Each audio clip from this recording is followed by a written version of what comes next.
This is a story of two people who were on their first date, and both were a little bit shy to strike a conversation. The girl was even thinking to run home. Sitting nervously for a few more minutes, the boy asked the waiter, Wait, waiter, How can I help you, sir? would you please bring me some salt? The waiter replied in confusion. Salt, sir? But why salt, sir? The boy answered, with a hint of uneasiness on his voice. I'd like to have in my coffee. Everyone in the cafe looked at the boy strangely. There was silence for a while. He became antsy about the situation. Still, with a baffled mind, the waiter took the salt and handed it to the boy. Here's your salt, sir. Thank you. He then put the salt in his coffee and even drank it. The girl cannot contain her curiousness and asked, But wait, why salt?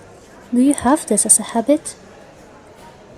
The boy cleared his throat and replied, Well, when I was a kid, we lived near the sea. I loved playing the sea. I even enjoyed the taste of the seawater, just like the taste of this salty coffee. It reminds me of my childhood. The boy added. While he was busy answering her date's question, a tear dropped off his eyes. the girl was deeply touched by his story, a man who tells genuinely the story of his heart. She believed that he must be a man who knows the responsibility and cares for his loved ones.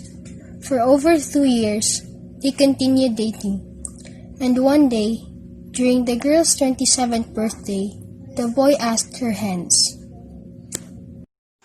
Will you marry me?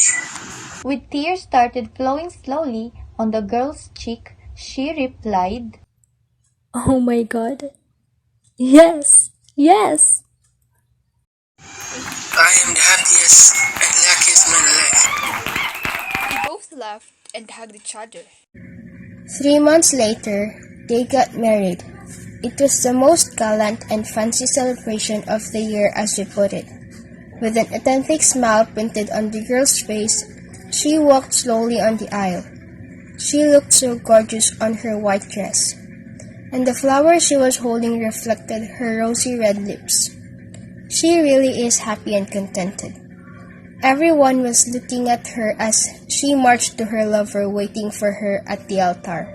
Violet Strauss and Lucas Smith, do you come here freely and without reservation to give yourselves to each other in marriage?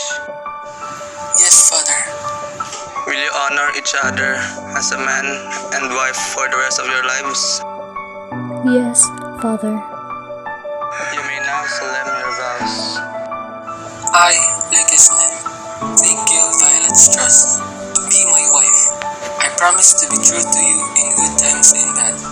In sickness and health, I'll love you and honor you until the end of my life.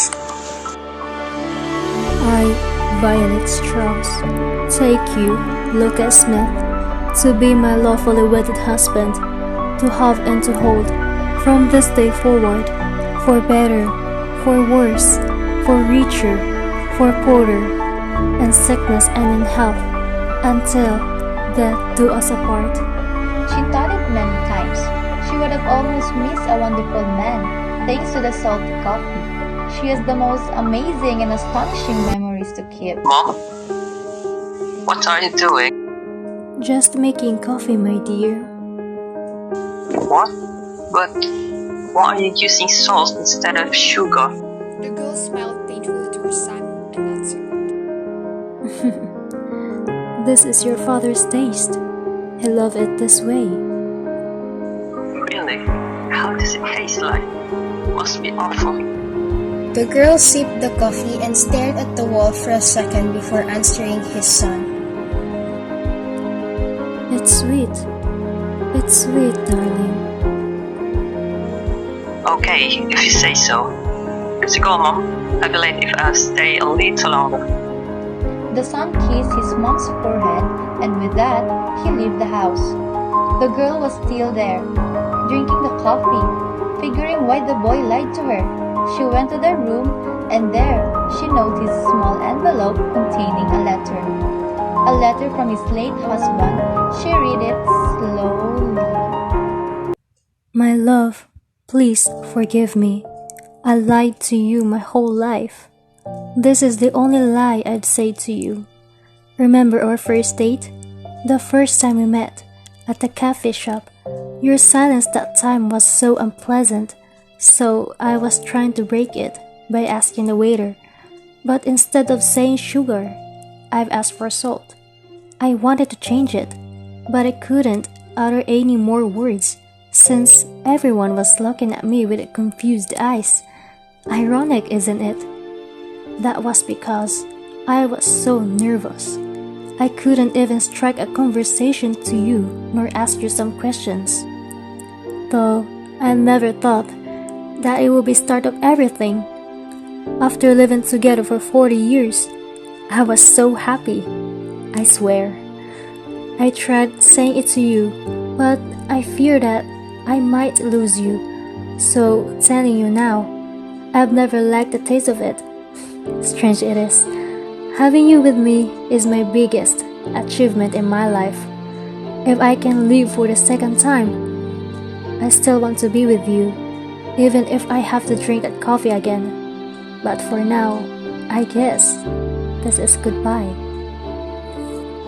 Her tears started to flow down her cheeks, making the letter total hurt. She was crying not because she liked her, but because she was hurt by the fact that even at first, she didn't ask him about it. It was a story of loving with no worries, since having someone's good memories are enough to live with your life. Have gratitude for having those as a part of ourselves.